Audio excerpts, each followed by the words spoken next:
Hello friends, academy में आप सभी का स्वागत है। आशा करता हूँ आप लोग अच्छे होंगे, अपनी पढ़ाई और सेहत का ध्यान काफी अच्छे से रख रहे होंगे। ब्लैक स्क्रीन आ रही है, कुछ भी नहीं दिखाई दे रहा है, डरने की जरूरत नहीं है। आज हम बोर्ड की तरह पढ़ाने वाले हैं। जैसा कि मैंने कल की क्लास में बताया था आपको कि आज हम क्या स्टार्ट करने वाले हैं। हम स्टार्ट करेंगे हिस्ट्री को। तो हिस्ट्री को पढ़ने का एक तरीका है। हिस्ट्री क्या है? एक स्टोरी की तरह है। और आज आपको पीपीटी क्यों नहीं दिखाई दे रही है? जैसे मैंने आपको हमेशा देता हूं, पीपीटी आपकी होती है, स्क्रीन पे चलती है, और वो पीपीटी में एक तरफ हिंदी लिखा होता है, एक तरफ इंग्लिश लिखा होता है, और उस पीपीटी को पढ़ के मैं बताता रहता हूँ, चीजें समझाता रहता हूँ। तो इसमें हम क्या कर रहे थे? पॉलिटी पढ़ रहे थे, ठीक है। उसके बाद हमने इकोनॉमिक्स भी देखी, इसी तरीके से देखी। लेकिन हिस्ट्री में हम इस तरह से क्यों नहीं काम कर रहे हैं? क्योंकि जो पॉलिटी पढ़ते हैं और इकोनॉमिक्स पढ़ते हैं तो उसमें फैक्चुअल इंफॉर्मेशन बहुत अधिक होती है, ठीक है, स्टोरी नहीं होती है। इकोनॉमिक्स में भी फैक्चुअल इंफॉर्मेशन बहुत अधिक है। उसे समझाने के लिए हम एग्जाम्पल देते हैं, और वो जो एग्जाम्पल होते हैं वो एग्जाम्पल स्टोरी की तरह होते हैं। इस वजह से पॉलिटी को तो हमने ऐसे पढ़ा, उसमें फैक्ट लिखे हुए थे, इकोनॉमिक्स में फैक्ट लिखे हुए थे। लेकिन हिस्ट्री क्या है? हिस्ट्री एक स्टोरी है। इतनी बड़ी एक स्टोरी होगी जिसमें से पॉइंट्स आपके कितने निकलेंगे? बहुत छोटे से पॉइंट्स निकलेंगे जो आपको पढ़ने होते हैं, मतलब याद करने होते हैं। तो हिस्ट्री को पढ़ने का एक तरीका होता है कि आप क्या करिए, एक स्टोरी की तरह चीजें सुनते जाइए, और जो भी आपको बचे, जो भी पॉइंट्स मिले आपको, जो भी फैक्चुअल इंफॉर्मेशन मिले आपको, वो आप नोट डाउन कर लीजिए। तो वो ये तरीका होता है पढ़ने का। समझ में आया? इस वजह से आज आपको पेन पेपर दिखाई दे रहा है। अब आपको क्या करना है? मैं तो ये पेन पेपर लेके बैठ गया। आपको क्या करना है? आपको भी मेरे साथ पेन पेपर लेके बैठना है, और जो मैं स्क्रीन पे लिखूं उसके आपको नोट्स बनाने हैं, सेल्फ नोट्स, ठीक है। आप कहेंगे सर जो आप लिख रहे हैं वही आप पीडीएफ बना के भेज दीजिए, तो वो भी मैं ऐसा कर सकता हूं। लेकिन अगर आप लिखेंगे मेरे साथ तो थोड़ा सा अच्छा लगेगा आपको कि आप इंगेज हो रहे हैं, ठीक है। तो आप एक तरह से, जैसे क्लास होती है ना, ऑफलाइन क्लास होती है, तो ऑफलाइन क्लास की तरह ही आप करना शुरू करिए। अब इसमें मैं क्या करूंगा? मैं आपको नोट्स जो लिख रहा हूँ वो नोट्स बाइलिंगुअल होंगे, ठीक है। थोड़ा सा मैं इंग्लिश भी बोलने की कोशिश करूंगा, मीनिंग गलत हो सकती है, लेकिन आपको घबराना नहीं है, इतना तो आप समझदार हैं, पढ़े लिखे हैं, समझ जाएंगे कि मैं क्या लिख रहा हूँ, ठीक है। दूसरा, आपने सेल्फ नोट्स बना लिए। पहला पॉइंट, आपने सेल्फ नोट्स बना लिए। दूसरा, मैंने आपको एक पीडीएफ भेजी इग्नू की, इग्नू की पीडीएफ भेजी। अब ये पीडीएफ आप पढ़ पा रहे होंगे। पीडीएफ पढ़ी है कि नहीं पढ़ी है? जो मैंने आपको टेलीग्राम पर सेंड कर दी है। और टेलीग्राम का अगर लिंक नहीं है तो आप डिस्क्रिप्शन बॉक्स में देखिए, वहां लिंक मिल जाएगा, और उस लिंक पर क्लिक करके डायरेक्ट आप ज्वाइन कर सकते हैं। अगर आपको नहीं मिल रहा है तो व्हाट्सएप का भी लिंक होगा उसमें, और उस पर क्लिक करके आप मुझे डायरेक्ट मैसेज कर सकते हैं, मैं वहां पर भेज दूंगा, ठीक। तो ये काम करना है आपको। इग्नू की जो पीडीएफ है वो पढ़ लेनी है, ठीक है, वो पढ़नी है। इसके बाद क्या करना है? तीसरा काम है आपका एनसीईआरटी। एनसीईआरटी है आपका काम। एनसीईआरटी भी पढ़नी है। आप कह रहे हैं क्या क्या पढ़े भैया, इतने सारा आप देते जा रहे हैं कि इग्नू पढ़ो, एनसीईआरटी पढ़ो। तो देखिए, अगर आपको 30 में से 28 नंबर लेकर आने हैं तो आपको इतना काम करना होगा। ऐसा नहीं चल सकता कि आपको मैंने जितना दे दिया वो काम आप कर रहे हैं, बस हो गए। 20 नंबर की बात होती, 15 नंबर की बात होती तो कोई दिक्कत नहीं थी, यहाँ तो पूरे 30 नंबर की बात है। इस वजह से इतना काम तो आपको करना होगा। तो ये 3 चीजें आपको करनी है इसमें। अब इसके बाद आप क्या करेंगे? इसके बाद मैं क्लास जो ले रहा हूं वो मैं आपको समझा रहा हूं, ये आपको समझ में आ रही होगी। अगर क्लास आपने पढ़ ली, क्लास एक बार ले ली, उसके बाद इग्नू के पीडीएफ पढ़ी, फिर एनसीईआरटी पढ़ी, उसके बाद हम लगाएंगे पीवाईक्यूज। जितने भी पीवाईक्यूज आए हैं, डी ट्रिपल एस बी में, केवीएस में, एनवीएस में, ईएमआरएस में, ये मैं बता चुका हूं, ईएमआरएस का एक ही पेपर हुआ है, और बीपीएससी में, बीपीएससी के जितने भी टीचिंग एग्जाम की बात कर रहे हैं, ऐसा मत करना कि प्रीलिम्स लेकर बैठ जाए। तो ये वाले जितने भी पेपर हैं, 5 पेपर हैं, तो इन 5 पेपर के पीवाईक्यूज हम लगाएंगे। और एक एक करके हर एक पॉइंट पे हम डिस्कस करेंगे कि कौन कौन सा पॉइंट है, किस तरह का है और किस तरह से पढ़ना है। पिछली बार पेन स्टक कर गया था, इस वजह से मैंने अब फिर से आपको बता दिया कि क्लास किस तरह से आपकी चलने वाली है। तो मैं आपको लिखूंगा पेन पेपर के साथ, आपको लिखते जाना है, मेरे साथ नोट्स बनाने हैं। और फिर कुछ महान भाव होते हैं जो कहते हैं कि हमें दे दो भाई नोट्स, तो हम नोट्स भी दे देंगे और क्या करें आप लोगों के लिए। ठीक है, आप बैठे रहिए निश्चिंत, कान में लगाइए ईयरफोन और सुनते रहिए। शुरुआत करते हैं अपने पहले टॉपिक से। इतना समझ में आ गया ना क्लास का ओरिएंटेशन? क्लास खत्म। अब शुरुआत करते हैं हम पहला टॉपिक। पहला टॉपिक कल मैंने आपको बताया था कि क्या हम पढ़ने वाले हैं, फ्रांसीसी क्रांति पढ़ने वाले हैं। तो फ्रांसीसी क्रांति आखिर क्यों पढ़नी है, उसका भी एक कारण है, फ्रेंच रिवॉल्यूशन। ठीक है, तो फ्रेंच रेवोल्यूशन क्यों पढ़ना है? क्योंकि हमारे सिलेबस का पार्ट है। और इससे पहले हम जो औद्योगिक क्रांति थी वो क्यों नहीं पढ़ रहे हैं? फ्रेंच रेवोल्यूशन पढ़ने का तरीका है क्योंकि एक सिलेबस का पैटर्न होता है कि हमें क्या पढ़ना चाहिए। जैसे फ्रांसीसी क्रांति पहले हमें पढ़नी है, उसके बाद रशियन रेवोल्यूशन पढ़ना है, उसके बाद हमें औद्योगिक क्रांति देखनी है, उसके बाद हमें देखना है हिटलर वाला टॉपिक। अब हिटलर का जब टॉपिक देख लेंगे तो वर्ल्ड वॉर देखेंगे, वर्ल्ड वॉर टू देखेंगे, यूएन देखेंगे। इस तरीके से हम करना शुरू करेंगे और एक एक करके हम टॉपिक खत्म करेंगे। तो फ्रांसीसी क्रांति में क्रांति का क्या मतलब है? क्रांति का मतलब तो सब समझते ही होंगे, जैसे आपने 1857 का विद्रोह देखा है उसी तरीके से क्रांति। तो क्रांति कितने प्रकार की होती है? क्रांति के कुछ प्रकार है, जैसे कि एक है सामाजिक क्रांति, सामाजिक क्रांति। अब इनके एग्जाम्पल आपको पता है? एग्जाम्पल भी आपको पता होने चाहिए। Social revolution. उसके बाद एक होती है आर्थिक क्रांति। अगर आप देखेंगे इकोनॉमिक डिप्रेशन, ये वाला आपने देखा होगा। ठीक है, तो इकोनॉमिक डिप्रेशन वाला आएगा आपको, इकोनॉमिक क्रांति। ठीक, उसके बाद होती है एक राजनीतिक क्रांति, राजनीतिक क्रांति। अब राजनीतिक क्रांति का कौन सा उदाहरण है? रसिया वाला आपने देखा होगा। ठीक है, तो पॉलिटिकल क्रांति। इसके बाद सांस्कृतिक क्रांति भी होती है, लेकिन सांस्कृतिक क्रांति आपको देखने को नहीं मिलेगी। समझ में आया? तो ये है कुछ क्रांति के तरीके। अब फ्रांसीसी क्रांति में हमें आखिर पढ़ना क्या है? अगर आप अपनी पीडीएफ देखें, आपको कल मैंने बताए थे, तो आपके सिलेबस में क्या क्या लिखा हुआ है? पहले तो हमें देखने हैं इवेंट्स, ये हमारे उसमें था। फिर कॉजेज देखने हैं, उसके बाद हमें देखना है जो इसका इम्पैक्ट पड़ा, वो देखना है। उसके बाद कॉन्सिक्वेंसेस देखने हैं। ठीक है, तो ये नहीं पता, वो आप लिख लेना। ठीक है, तो इसमें सिग्निफिकेंस क्या था, वो सब चीजें हमें देखनी है। कॉन्सिक्वेंसेस में हम क्या देखेंगे? जेंडर वाला जो हमारा पोर्शन है वो हम देखेंगे। जेंडर में क्या हुआ था, मतलब जो आपने देखा होगा महिलाओं की स्थिति किस प्रकार की थी। उसके साथ साथ हम ये भी देखेंगे कि किसानों पर क्या प्रभाव पड़ा था। ठीक है, और उसके साथ साथ जो लेबर थी उस पर क्या प्रभाव पड़ा था। तो ये सारी चीजें हम देखेंगे इसमें और फ्रांसीसी क्रांति में। अब ये तो हमने बना लिया कि हमने पढ़ना क्या क्या है। अब शुरुआत करते हैं हमारा टॉपिक जो हमें पढ़ना है। पहला हेडिंग डालिए आप और लिखिए क्रांति के कारण, क्रांति के कारण। ठीक है, अब क्रांति के कारण में क्या क्या आपको देखना है, तो इसमें ये हेडिंग डाल ली। अब इसमें पहला कारण लिखिए क्या क्या इसके कारण थे। तो पहला कारण है इसका सामाजिक कारण, सामाजिक कारण, सोशल कॉज। ठीक है, लिखते जाइए। अब इसमें सामाजिक कारण में क्या कारण था कि जो फ्रांसीसी, अगर हम शुरुआत देखें फ्रांस का, अगर हम शुरुआती समाज देखें तो किस प्रकार का समाज था? फ्रांसीसी समाज शुरुआत में था, फ्रांसीसी समाज, लिखते जाइए सब, फ्रांसीसी समाज शुरुआत में था मध्यकालीन सामंती व्यवस्था, सामंती व्यवस्था वहां पर स्थापित थी। सामंती व्यवस्था किस प्रकार की थी ये भी हम देखते हैं। तो सामंती व्यवस्था में जो फ्रांस का समाज था वो तीन भागों में विभाजित था। ये कौन कौन से तीन भाग थे जिन्हें क्या कहा जाता था? तो सबसे पहले तो नाम याद रखिए इसको, इसे कहा जाता था स्टेट, एस्टेट। ठीक है, एस्टेट सिस्टम, एस्टेट सिस्टम इसे कहा जाता था। अब एस्टेट सिस्टम तीन भागों में विभाजित था, जिसमें फर्स्ट एस्टेट था।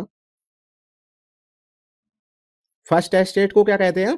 पादरी वर्ग, पादरी वर्ग, पादरी वर्ग मतलब क्लर्जी, ठीक है। सेकंड स्टेट इसका क्या था? सेकंड स्टेट इसे हम कहते हैं कुलीन वर्ग, कुलीन वर्ग मतलब नोबेल। जो थर्ड स्टेट था, थर्ड स्टेट में क्या आता था? थर्ड स्टेट में आते थे आमजन, आमजन मतलब जो लोग हैं वो। अब इसमें भी एक विभाजन है, वो विभाजन हम देखते हैं आमजनों का। आमजन भी तीन तरीके से विभाजित थे। कौन कौन से तीन पॉइंट थे उनमें? पहले जो लोग थे उनमें कौन आते थे? पहले जो लोग थे उसमें धनी लोग, व्यापारी वर्ग, उसके साथ साथ जो कर्मचारी वर्ग होते थे, कर्मचारी वर्ग। ये सारी चीजें आपको रटी हुई होनी चाहिए, क्योंकि क्वेश्चंस इसी में से आते हैं। तो ये मत सोचना कि जो मैं लिख रहा हूं वो आपके लिए इंपॉर्टेंट नहीं है। उसके बाद जो दूसरा पॉइंट था, यहां पर अगर हम फर्स्ट डालें, ये जो सेकंड था आमजन में, सेकंड पॉइंट था वो क्या था? वो थे यहां पर मध्यम किसान, मध्य वर्गीय पीजेंट्स, किसान, ठीक है, मध्यवर्गीय किसान आते थे। और जो थर्ड पॉइंट था, जो तीसरा वर्ग था, उस तीसरे वर्ग में आते थे लैंडलेस लेबर,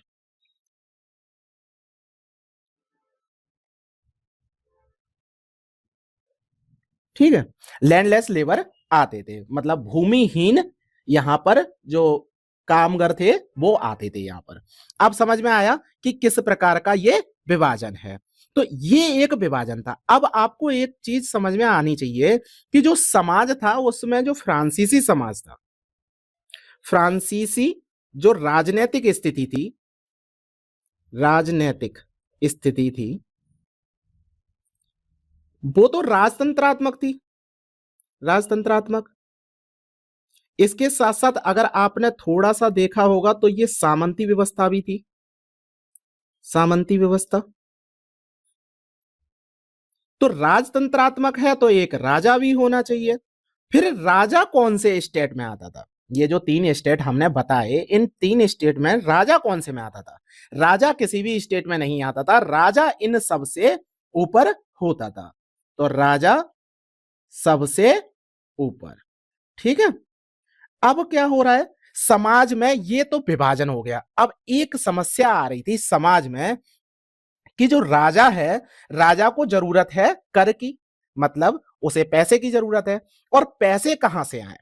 तो जो पहले स्टेट के लोग थे, पहले स्टेट के लोग और दूसरे स्टेट के लोग, ये दो स्टेट के लोग थे, ये कर नहीं देते थे, कर नहीं देते। फिर टैक्स देता कौन था? टैक्स देते थे केवल थर्ड स्टेट के लोग, ठीक है। थर्ड स्टेट के जो लोग थे वही केवल टैक्स देते थे। ये थी सामाजिक स्थिति वहां की। और यही सबसे बड़ा पॉइंट था कि जो थर्ड स्टेट के लोग हैं वो भी परेशान हो गए थे कर देते देते। और कहा जाता है कि जो फर्स्ट स्टेट के लोग हैं, सेकंड स्टेट के लोग हैं, वो लोग कर देते ही नहीं है और वो कर लगाते और हैं। ये समस्या है। तो पहली समस्या में, सामाजिक स्थिति में, हमने देख लिया कि समाज किस प्रकार से विभाजित है। दूसरा और कारण आज ही हम देखेंगे। दूसरा कारण क्या था इसका? दूसरा कारण था आर्थिक कारण, आर्थिक कारण, ठीक है। आर्थिक कारण में क्या हो रहा है? जो मैंने आपको बताया, तीन वर्गों में विभाजित है। ये जो समाज है वो तीन वर्गों में विभाजित है। और इसी में से पॉइंट्स निकल कर आते हैं। जो लोग हैं वो बड़ी समस्या से गुजर रहे हैं कि जो इसमें जो पूरी आबादी है, आबादी की अगर मैं बात करूं, आबादी, ये जो आबादी है इसमें जो 90% लोग हैं वो किसान हैं। 90% लोग किसान, और किसान आपको कहां देख रहे हैं? मध्यम वर्गीय किसान और भूमिहीन किसान, इस जगह पे, दो जगह पे आपको दिखाई दे रहे हैं। तो ये जो 90% है वो तो सब यहीं आके बस गए, ठीक है, 90% यहीं हो गए। और बाकी के जो धनी लोग, व्यापारी, कर्मचारी हैं, ये कितने हैं? लगभग 5% थे। और बाकी के जो कुलीन वर्ग और पादरी वर्ग बचे, ये 5% थे। समझ में आया? कुछ इस प्रकार से विभाजन था। तो इसमें जो आबादी है 90% किसान है। और भूमि का वितरण देखिए आप, भूमि वितरण, इसमें क्या समस्या है? 60% भूमि किनके पास है? 3 लोगों के पास है, पादरी, दूसरे कुलीन वर्ग, मतलब नोबेल, और तीसरे थे धनी लोग, धनी व्यापारी, ठीक है, व्यापारी, ठीक है। तो धनी व्यापारी थे, जो कर्मचारी थे, तो ये जो पहले स्टेट का पहला था ना, वही आप मान के चलिए। इन लोगों के पास 60% भूमि है। 40% भूमि केवल किनके पास थी? मध्यम वर्गीय किसानों के पास थी और लेबर के पास थी। और 90% ये लोग हैं। अब समझ में आया कि किस प्रकार से विभाजन है और कितना खतरनाक है ये विभाजन। तो ये समस्या थी यहां पर। समस्या यहां तक नहीं रुकी। एक पॉइंट तो ये हो गया इसमें, पहला लैंड की वजह से। दूसरा इसमें पॉइंट आया कि यहां समस्या थी विशेषाधिकारों को लेकर, विशेषाधिकार। अब ये विशेषाधिकार किसे मिल रहे थे? विशेषाधिकार मिल रहे थे दो लोगों को। कौन कौन से दो लोग हैं? पहले हैं कुलीन वर्ग, कुलीन वर्ग, और दूसरे हैं पादरी वर्ग। इन्हें कुछ विशेषाधिकार थे, ठीक है, मतलब क्लेजी और नोबेल। जो इन दोनों को ही एक विशेषाधिकार प्राप्त था, वो क्या था? जन्मजात विशेषाधिकार, जन्मजात विशेषाधिकार। मतलब अगर कोई व्यक्ति जन्म से कुलीन वर्ग का व्यक्ति है या पादरी वर्ग का व्यक्ति है, तो उसे जन्म से ही एक अधिकार मिल गया, उसे है करों में छूट। छूट मतलब कर नहीं देना है, ठीक। पहला पॉइंट तो ये हो गया। अब दूसरा पॉइंट है, जो ये कुलीन वर्ग हैं, ये क्या कर रहे हैं? जो तीसरे स्टेट के जो लोग हैं, उन लोगों पर एक कर लगा रहे हैं। थर्ड स्टेट के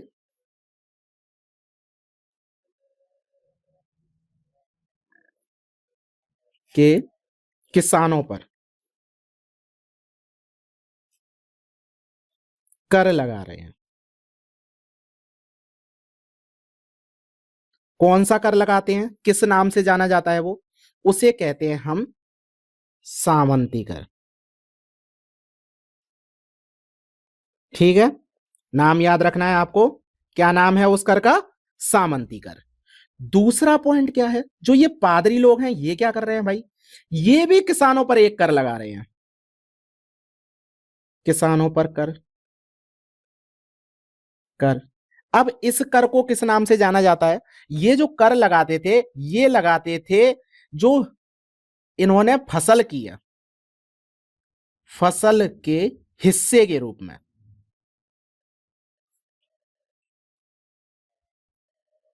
कितना हिस्सा लेते थे ये लेते थे 10%।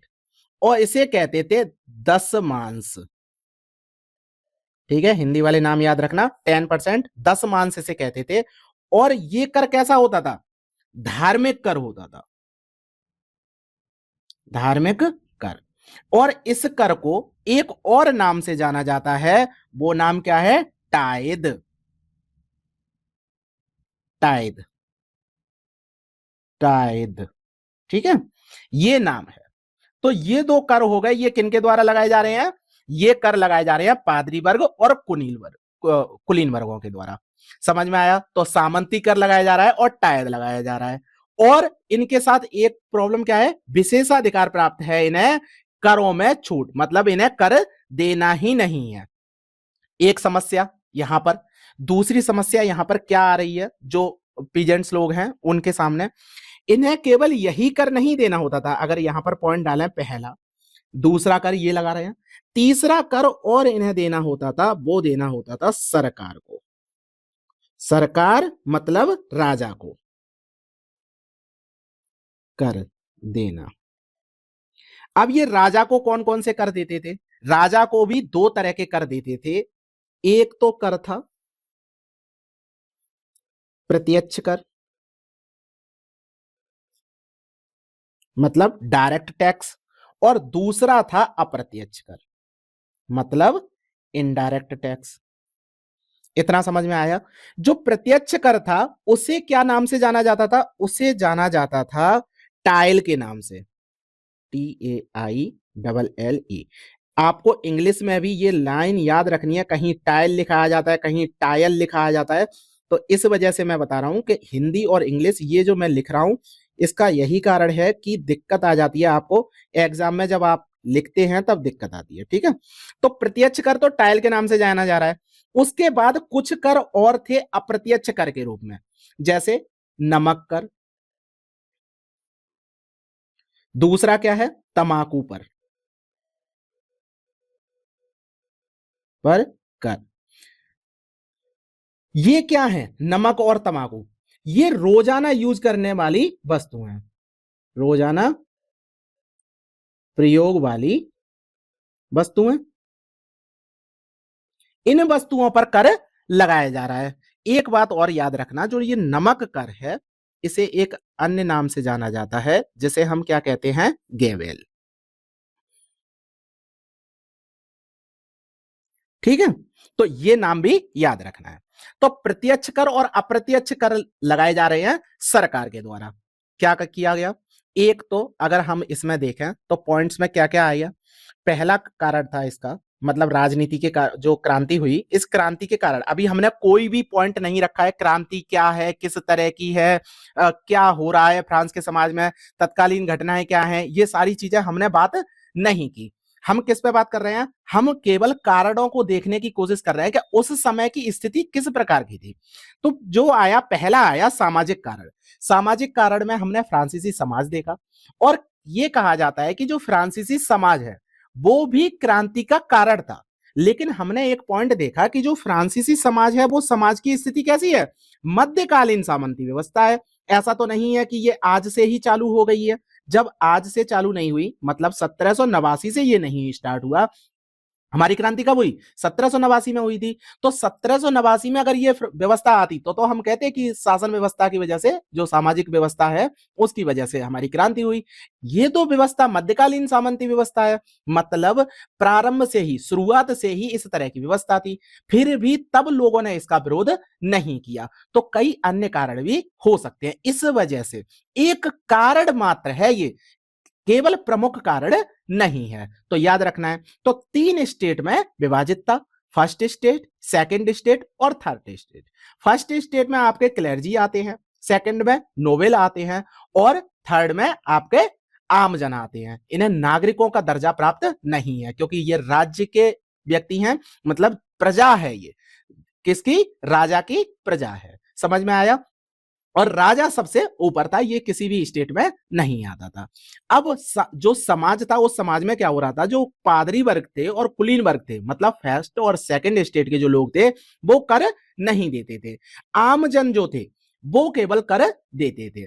और आमजन भी तीन भागों में विभाजित था, जिसमें पहला जो वर्ग था वो धनी लोग थे, व्यापारी थे, कर्मचारी थे, पढ़े लिखे जो लोग थे, ठीक है, वो इसमें आते थे। जो दूसरा पॉइंट है, दूसरे पॉइंट में क्या आ रहा है, दूसरे पॉइंट में आ रहे हैं आपके किसान वर्ग, ठीक है। और किसान वर्ग भी ऐसे, जो बिल्कुल, इसमें एक शब्द और जोड़िए, कारीगर,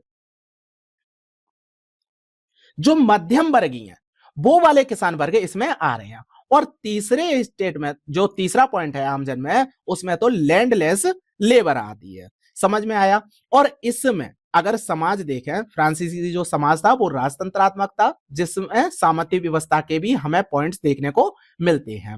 और जो ये मध्यम वर्गीय किसान और लैंडलेस लेबर है वो 90% है। इनकी जनसंख्या कितनी है? आबादी अगर हम इन दोनों को ऐड कर दें तो 90% है, जबकि ये लोग कितने हैं आपके? 5% आपको दिखाई दे रहे हैं। इससे आपको क्या समझ में आ रहा है कि एक आर्थिक कारण भी होना जरूरी है। और आर्थिक कारण में क्या है? जो आबादी है उसमें 90% आपको किसान देखने को मिल रहे हैं। और भूमि वितरण अगर देखें तो 60% भूमि पादरी वर्ग, कुलीन वर्ग और धनी लोगों के पास है। 40% भूमि केवल मध्यम वर्गीय किसान और लैंडलेस किसानों के ऊपर दिखती है। आपको समझ में आया ये पॉइंट? तो आर्थिक कारण में पहला पॉइंट ये हमने देखा। दूसरा जो पॉइंट था उसमें विशेषाधिकारों की समस्या थी। विशेषाधिकार कैसे? कि जो कुलीन वर्ग थे और पादरी वर्ग थे उनके पास जन्मजात विशेषाधिकार थे। वो जन्मजात विशेषाधिकार क्या था? कि करों में छूट थी। उन्हें कर नहीं देना, स्टेट को कर नहीं देना, मतलब राज्य को, सरकार को, राजा को कर नहीं देना है। समझ में आया? कुलीन वर्ग और पादरी वर्ग को। इसके साथ दूसरा पॉइंट क्या है कि जो कुलीन वर्ग है वो थर्ड स्टेट के जो किसान हैं उन पर एक कर लगाते थे, जिसे किस नाम से जाना जाता है? सामंती कर के नाम से जाना जाता है। और जो पादरी वर्ग थे वो किसानों पर कर लगाते थे। और वो कर कैसा होता था? फसल के हिस्से के रूप में होता था। 10% फसल वो ले लिया करते थे, जैसे दशमांश कहा करते थे। और ये जो दशमांश है वो एक धार्मिक कर था, ठीक है, रिलीजियस टैक्स था। और रिलीजियस टैक्स को ही क्या कहते हैं? हम टाइथ कहते हैं। ठीक है, तो टाइथ, टाइद, ये नाम आपको याद रखना है। स्पेलिंग याद रखिए, स्पेलिंग लिखी हुई आएगी वहां पर आपको टिक करना है। जो तीसरा एक, मतलब जो दो कर हो गए, एक तो सामंती कर हो गया, दूसरा टाइद हो गया। अब तीसरा और है, वो सरकार को भी कर देना पड़ता था। सरकार को कर किस प्रकार से देते थे? दो तरीके से देते थे। एक तो प्रत्यक्ष कर होता था, डायरेक्ट टैक्स होता था। एक इनडायरेक्ट टैक्स होता था। तो जो डायरेक्ट टैक्स था उसे क्या कहते थे? टायल कहते थे। टायल, TAILLE, आपको याद रखना है। उसके साथ साथ जो अप्रत्यक्ष कर होता है, अप्रत्यक्ष कर किन पर लगता है? वस्तुओं पर लगता है। वस्तु, कोई भी वस्तु हमने खरीदी और उसमें वस्तु की कीमत को बढ़ा के आपको देना होता था, और वो किसके पास जाता था? राजा के पास जाता था, सरकार के पास जाता था।